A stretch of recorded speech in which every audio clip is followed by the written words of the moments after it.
Like those hot lights we have over here. These. Yeah. Okay. So, also just a heads up, live camera, live microphone there, so we're going to do this in front of a live stream, so just a heads up on that. And so, basically what we're going to do is we're going to take her and we're going to put her in this tub here. So I'm going to put her tail end in first. She's probably going to fight me a little bit as far as like wanting to stay in here. So what I might actually do is take my my flannel shirt off here, so it's not soaked by the end of this. I was gonna say she is fighting to get out. Yeah, and eventually she'll settle in and just kind of chill in there. Do you put hot or cold water in? So what I do is most of the water that's in here, so there's about probably 15 gallons of water in this tub. I put 10 of it in yesterday, and so it's just tap water I put in here, but we don't want to just use tap water straight out the tap for the most part, because it's got chlorine in it, and so if they're drinking chlorine, it's not good for them. And so, but it gets cold if I just leave it sit out. So I leave it sit out all night so it dechlorinates. The chlorine will evaporate off of it if you leave it sit out for about a day. Okay. But then what happens is we end up with a tub of cold water that the snake isn't going to want to sit in. And so what I do is I take another bucket of tap water, of warm tap water, and I dump it in. So there's still some chlorine in this, but it's diluted. Okay. It's got about 1/3 of the normal chlorine that a bucket of tap water would have in it. And so the chlorine, like I said, if they drink it, it can be bad, specifically for like their kidneys is kind of the main issue. They have trouble processing that type of stuff. So when it sheds, so it's shedding from the top down then? Yeah, generally your like ideal snake shed starts at the lips and is just kind of peeling off a tube sock. Okay. Comes off in one big piece, ideally. Is there quite a difference from the feel of like the lower half and our upper half then? Like right now? Yeah, I mean, this is like noticeably kind of crinkly. Yep. Getting less so as we're saturating it. So the moisture, the reason we put them in a tub is because it loosens it up a little bit and makes it a little bit more flexible. So a lot of people out there, you know, will note, you know, if their snakes are having issues shedding, that a lot of the times, like, you ask anybody about it and the first thing they're going to say is, well, check your humidity. And so if your humidity is too low, if you're not getting enough moisture, then they have a harder time shedding. It's going to break into smaller pieces. They're not going to be able to get the pieces off of their body as easily. And I will say, just as a note for you, Lene, here, typically they don't love being like put in water. Like it's a fun thing. Like if you're ever visiting zoos that have big snakes, you'll notice that like if you have big snakes, there's pretty much always a hose immediately nearby.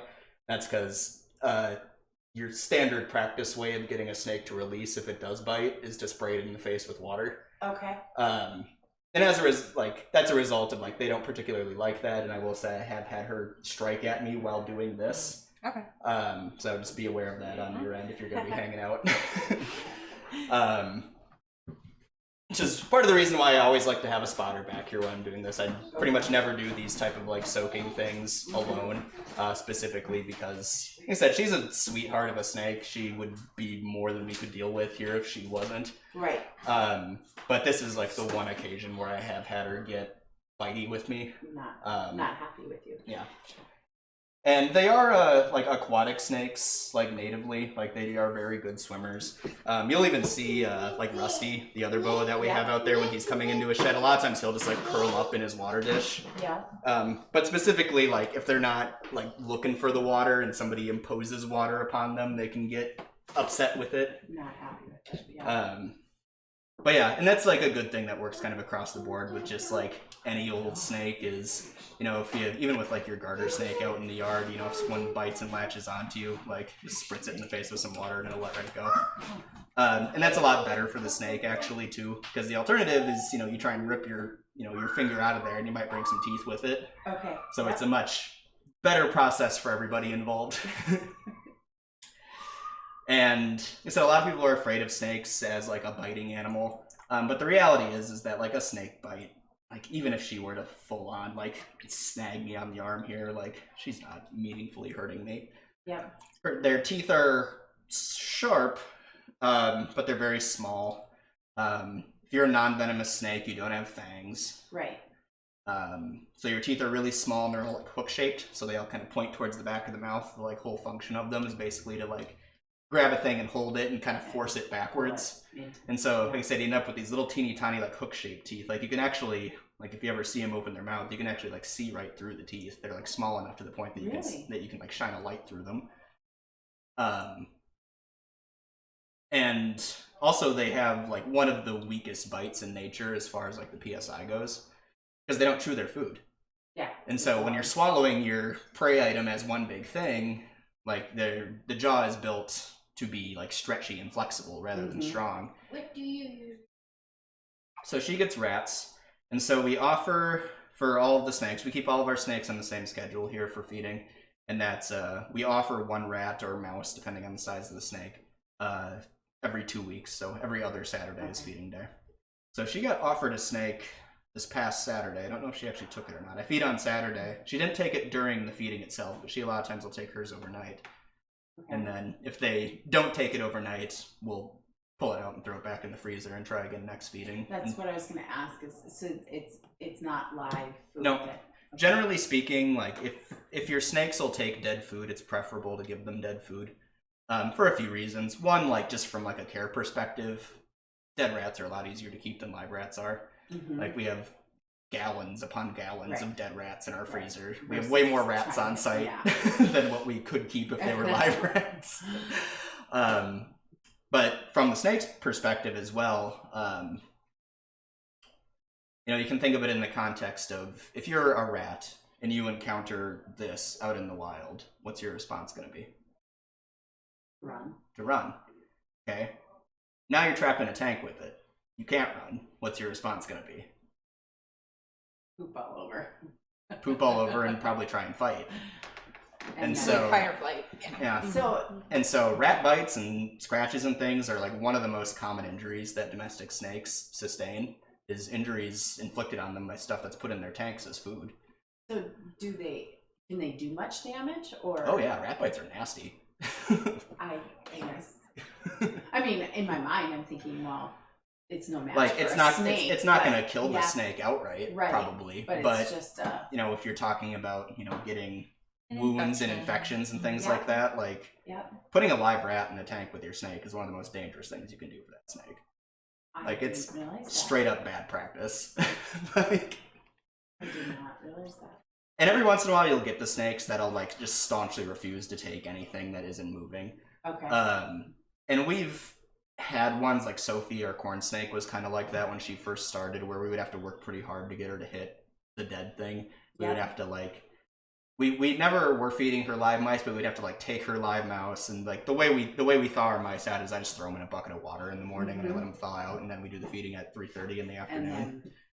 And so basically what I would do is I would go out there and I would try and feed her, and she wouldn't take it, and I'd go back and I'd zap it in the microwave for a minute so it's a little bit warmer than room temperature, and maybe she would take it, maybe she wouldn't. I'd take the hair dryer out and I'd dry it off, and so it's dry and also warm, so and then I'm in there with the tongs, like dancing it around for her, and eventually she would hit it. And she's, you know, over time learned to just like, she hits just the wet room temperature one pretty much every time now. But when we first got her, she was not eating as actively as she does now, which was a problem for her because she was a much younger snake, and when they're younger they need to eat more often. Do you find most of your snakes, or? I don't think we purchased any of them, but none of our snakes that we have here are ones that we like captured in the wild. They're all ones that are domestic born and then donated to us, basically. So this one, for example, came to us from the Minnesota Zoo, is where she was before she was here. Rusty, the other boa we have out there, was a pet in Hermantown, Minnesota before he was here. Sophie came to us from, I think, actually the same breeder.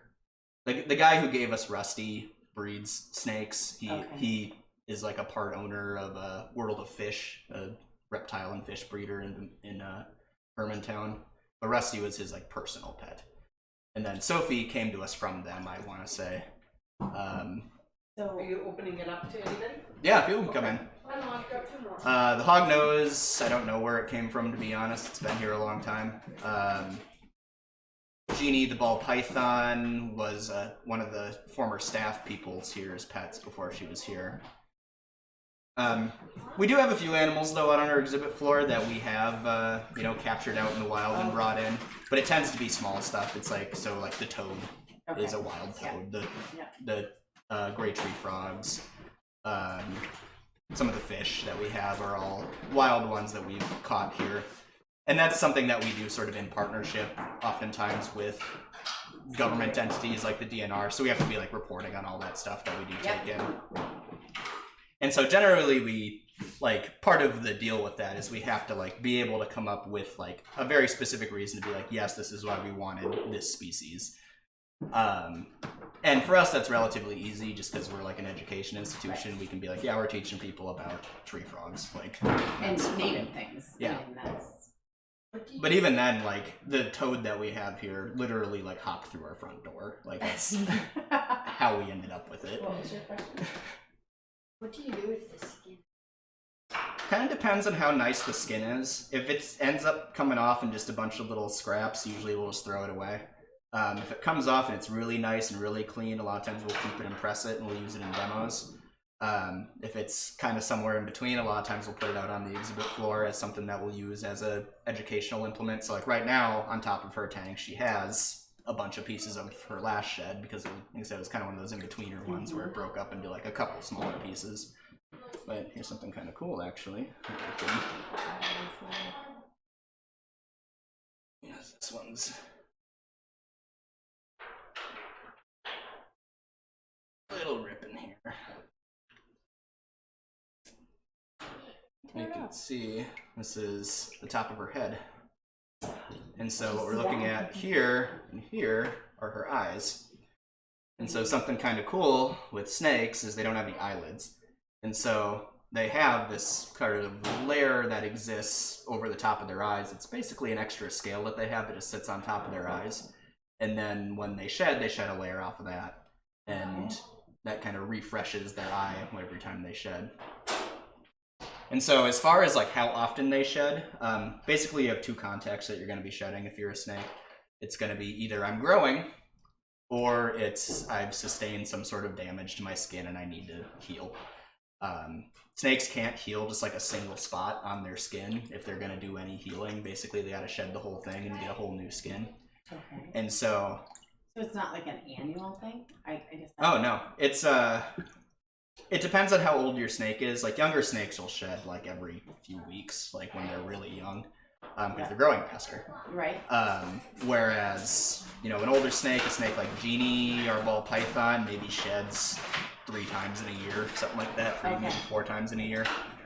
Yeah, I didn't mean actual like annual, but it's not like on a schedule. Yeah, it's not on a super consistent schedule. Okay. And what it is really strongly tied to in a lot of ways also is like the ambient temperature around them. Because when you're cold-blooded, your metabolism is directly tied pretty much to your body temperature. I think that's why I assumed like in the spring they would. So yeah, and we do see that. Like, okay. If you would have been like a repeat visitor to the Science Center for the last month, you would have seen that like a lot of stuff has been shedding around here lately because, like I said, it started getting a little bit warmer, and everyone's like, "Oop, must be spring, must be summer. Like time to go through my growth spurt." Okay. She has a little extra factor here though, in that she has along her back a number of spots where she got burned by a heat lamp. Okay. And so she has a bunch of burns down her back that she sustained like 2 years ago at this point. And so she probably sheds a little more often than what would be considered like normal for a snake of her age because she's working her way through that. And it's an interesting thing because, like I said, they can't just heal like a single spot. So these spots where she got burned, I said the worst of these burns were like 2nd-degree burns. Like there was blisters on a couple of the spots. And, you know, for us, we get a burn on our hand, like it's over and done in 2 weeks, like it's gone, basically. Right. But for her, like I said, this has been a 2-year ordeal for her at this point because, you know, shedding your entire outer layer of skin and regrowing it is intensive. Like it takes a lot of calories, a lot of energy when you're a snake this big. Right. And so...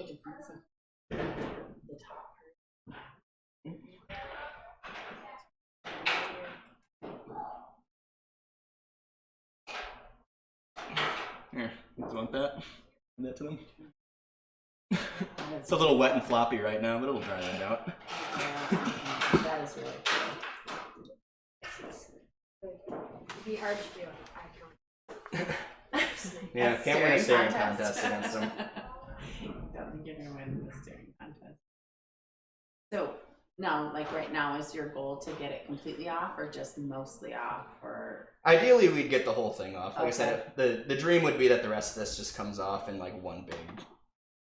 She can stay in there. That's fine. You'll see her just dunking her own head right in there. She's fine. Okay. So the times that you One of the perks of being cold-blooded is you also like don't need to breathe nearly as much. Like your oxygen needs fall way down. That snakes are in a lot of ways like sort of the pinnacle of being like cold-blooded, where it's like the big perk you're getting out of being cold-blooded is it like reduces your calorie and like metabolic processes way low to the point where it's like, yeah, if I'm a boa, I can go a year without eating, and that's fine.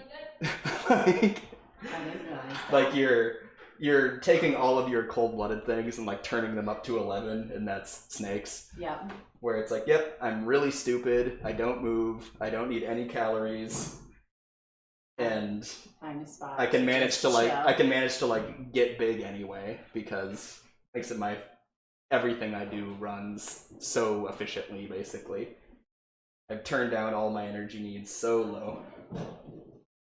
Yeah, it's kind of a fun. I am just fascinated about watching it.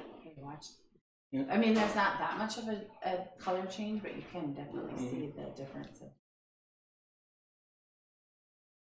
Heart rate's really slow. Like I said, they are. It's kind of a weird thing because we talked about them like not being like having water imposed upon them, but like I said, they are like good swimmers. Like they do spend time in the water natively, and like I said, when they hop in themselves, like they like this a lot more than they like being like sprayed. Yeah. Like if there's one way to like coax a snake into like acting aggressively towards you, it's like drip water in its face. They hate it. I have a cousin that was like that, and she hated anything water in her face. Like, I knew to get her mad to do this in her face. So when you said that she has, if you've ever had a time when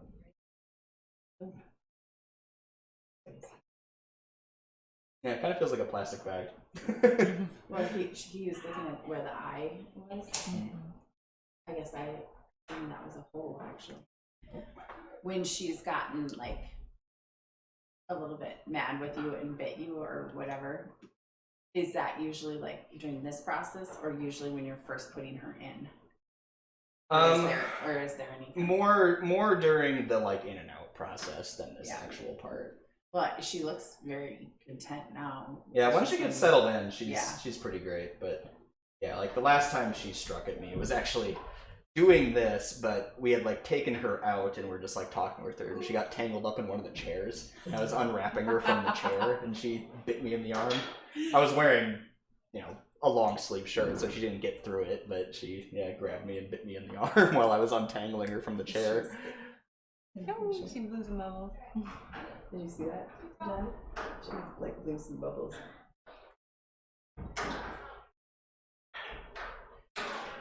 And these guys are what? I said I can try to pull from this side. Once we get past this bump, it should be a little easier. Yeah, we're just Is kind that of rolling. one of the spots where she got? Yep, you can see the burn spots pretty easily, and to some degree they're probably going to always be there for her. Like that's probably just like some misshapen parts of her scales that are never going to fully go away on her.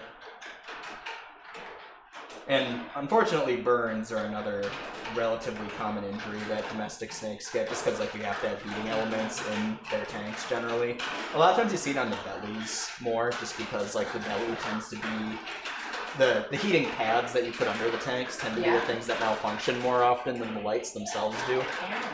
But her problem was basically she was in a taller tank than what she is now when we first got her, and so the zoo, graciously like provided us with lights and stuff when they sent her, but we put all that stuff in our tank, and so the stuff that they gave us was made for a taller tank than what she was in, basically, and so she was too close to the light. And they'll just sit there and like get burned. Like they don't really react to it. Where like I said, if they're sitting on a heating source, they'll just sit there and let them be cooked. Yeah. The other thing that was kind of unfortunate about this was it also just so happened to happen when she was coming into a shed. And so like standard like care practice for skin funk on snakes is basically like let the shed happen and reassess afterwards, basically. And so the problem was, like I said, the problem that's what we were seeing were being caused by an environmental thing, this lamp. And so we let her sit in there with that lamp that was too hot for like a week. And so she would sit in there and she would get burned in a spot. She would move a few inches. She'd get burned in another spot, et cetera, et cetera. It's like we noticed that she was like getting these blisters. But we were like, well, is it like the bedding we have in there with her? Is it some infection that she's got? Let's let the shed play out and see what happens. It's like the process of elimination. Yeah. You gotta figure out.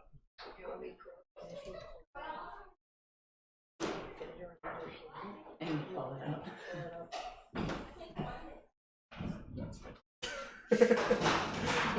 Taking a deep breath over there. Oh. Yeah, one of the other things with snakes is, with boas in particular, is a lot of them are kind of like sniffly, relatively common. Like they kind of have stuffy noses a lot of the times. Really? And they famously have a lot of respiratory issues. It's like a product of not great breeding practices in the past. Once they're like her age, they're kind of past like the riskiest part of it, but it's something like almost half of boas that hatch like from breeders like die from respiratory issues within the first year.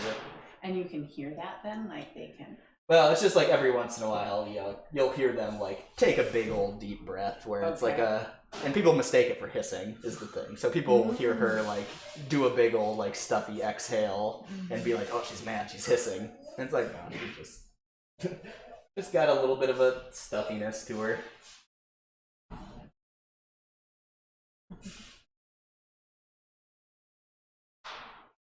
And she's a common boa. Would be native in like most of South America, up into Central America a little bit, even kind of depending on what your definition is of the where you draw lines between different species. There's a whole bunch of boa subspecies that, like I said, depending on who you talk to, different people recognize. What's the biggest that they get? Like, what's the biggest snake? The biggest boas. So the biggest like common boas, the females have been documented in the like 14-ish feet is like the biggest one recorded for them. She's a little over 8 when she's fully stretched out.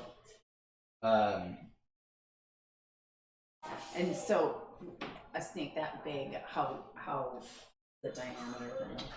Yeah, so once you get up to like 14 feet, like I've never worked with a snake that big, but you're probably talking about a snake that's that big around her, so like you're getting into a couple 100 pounds at that point. She weighs about 40-ish, little less.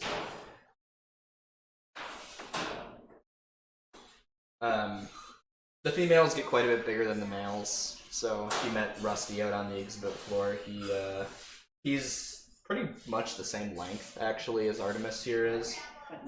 He's about the same age even, and he weighs like 12-13 pounds, and she's like 36-37 generally. And that's perfectly normal. Like, and basically like there's a couple processes in play there. Like typically in species where the males get bigger, the reason for that is because males are fighting each other over females for reproductive rights, basically. Okay. And so you see it in a lot of mammals where males get bigger. So like, two deer fight and the winner gets to mate, basically. Right. Snakes don't do that. So there's that selective pressure doesn't exist. And so what ends up being like the stronger selective pressure for getting big is how many babies you can produce. And when you're an animal that lays eggs, a bigger female can carry more eggs around. So you have more babies. And there's a certain benefit also to having a relatively substantial, what we call a sexual dimorphism there, a physical difference between the males and females. one of the benefits for the species would be is that they don't compete with each other as much for things like food. Yep. So she can go after larger prey items than what, like I said, a snake like Rusty can. Yeah. And as a result, you can kind of fit more boas into a smaller area because there's less interspecies competition. So I took my flannel shirt off. Because there's a certain phase that happens here where she's like, nope, I'm trying to get out and I'm just going to climb.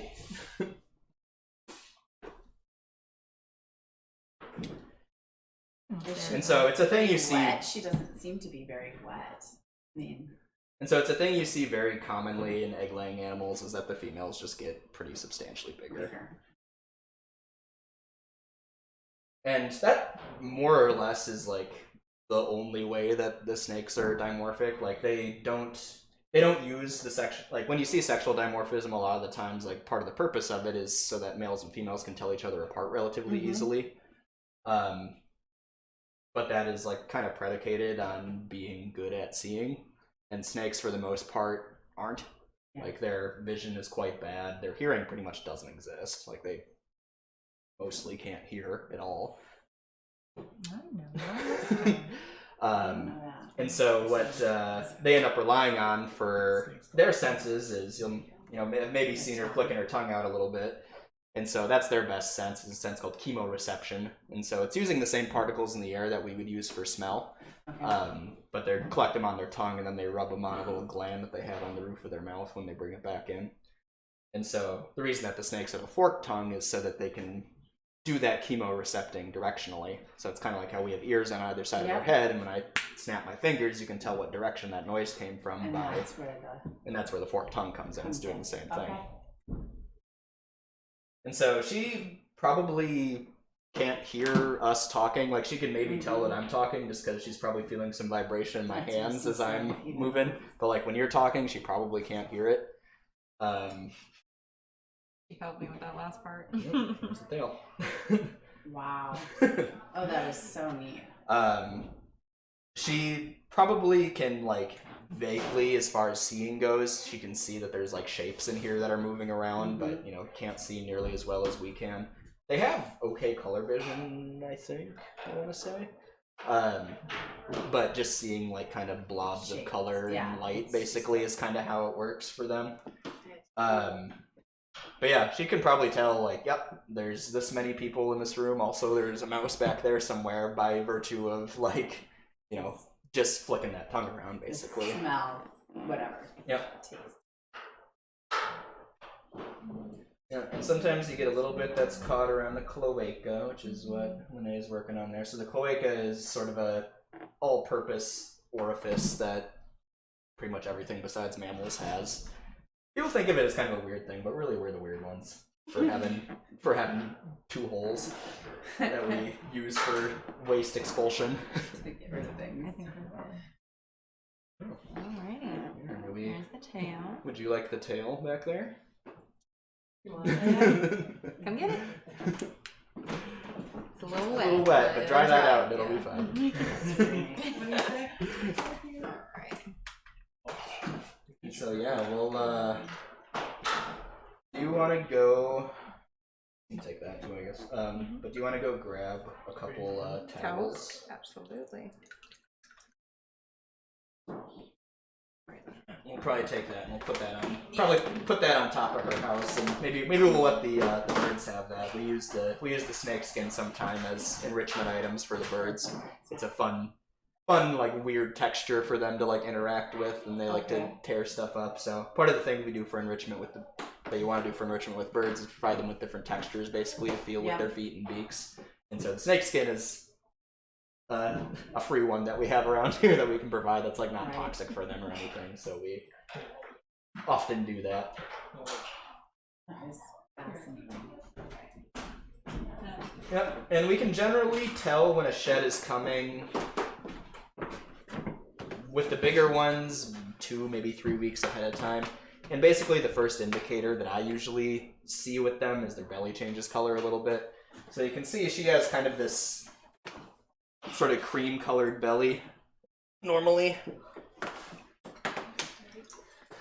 And then when she's coming into a shed, that'll start turning kind of pinkish, is sort of the first indicator that I usually see that a shed is coming up. And that's, eventually she starts getting, like, feeling crinkly, and where we really want to make sure that we're, you know, kind of treating her. Let's throw it over the top. Where we really want to make sure we're, like, being gentle with her and making sure that we're not doing anything that's gonna, you know, reaching hands and like make her mad, is when she starts getting kind of cloudy.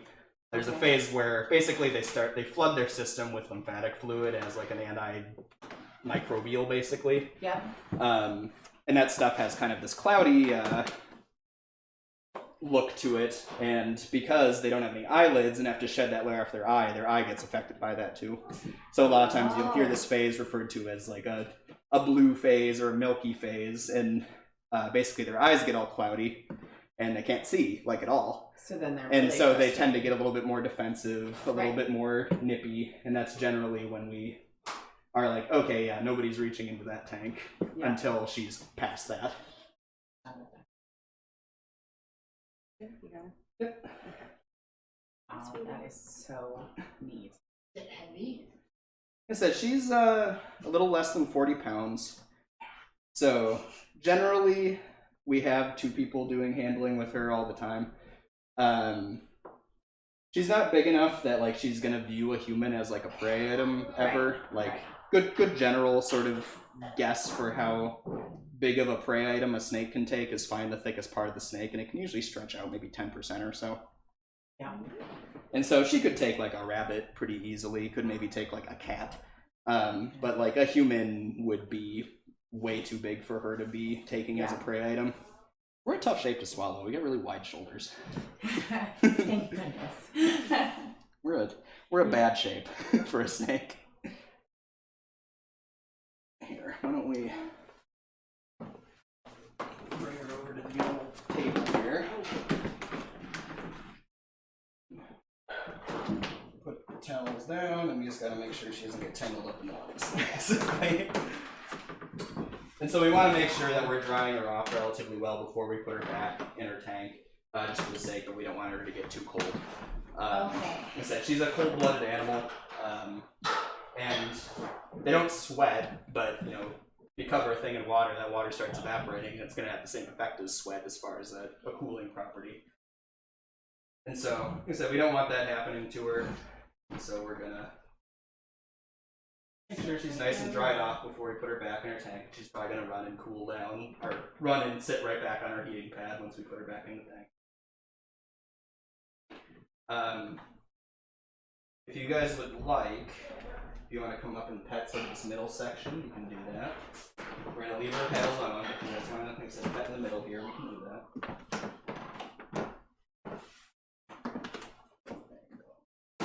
And if there's anybody watching on the stream, sorry, we left the camera behind, but I have IRL visitors here.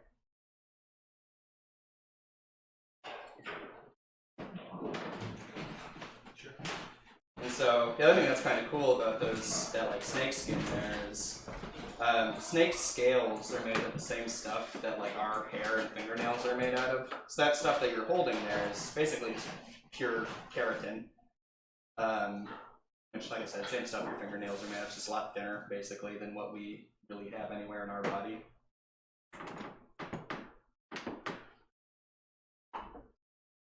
We're using the bathroom. I'll let your hand there. That's where it is. Yep, and that's generally gonna be a sign that she's like to a point where she's like, okay, I'm done being interacted with for now. Like going to the bathroom is something that like naturally they only do like once every several weeks. Okay. And so it's a rarity for that to just like happen. But the other context in which they'll go to the bathroom is like, I'm getting a little stressed out. I want to I want to be left alone now. It's usually what that means. So we'll stop petting. Because the step after the poop step is the bitey step. And so we'll.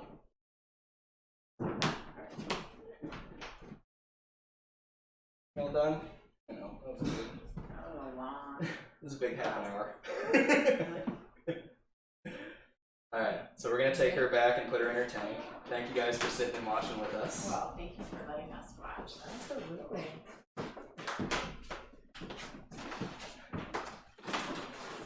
Pretty cool, huh?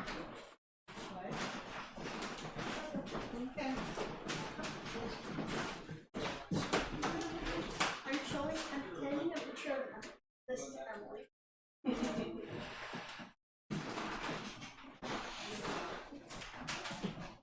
I need to move Josh. Okay.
Bye, guys.